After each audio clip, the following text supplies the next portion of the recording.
दरगाह शरीफ के बाहर एक हैरत अंगेज नज़ारा उस वक्त को देखने को मिला जब 18 घोड़ों ने मीनार गेट पर सलामी दी। गुजरात के गांधीनगर से आए अजमेर पहुँचे अकीदत मुजाहिदीन के जत्थे में 3 घोड़ी और 15 घोड़ों को हजरत ख्वाजा गरीबनाथ की दरगाह ले जाए।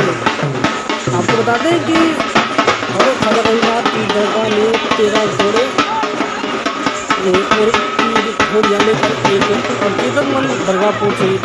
सवाल ये उठता है कि ये घोड़ा और घोड़ियाँ 15 घोड़े लेकर दरगाह शरीफ तक कैसे पहुँचे। अगर कोई घोड़ा निकल जाता तो क्या होता। ये एक आस्था की बात है कि कोई जानवर पालन के लिए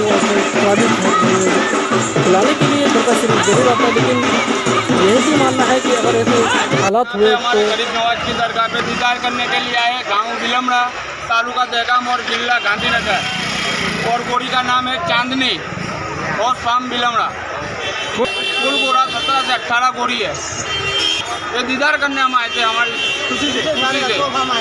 मेरा नाम मुश्ताक है, संदीप मुश्ताक, गांव बिलमड़ा, तालुका दहगाम और जिला गांधीनगर।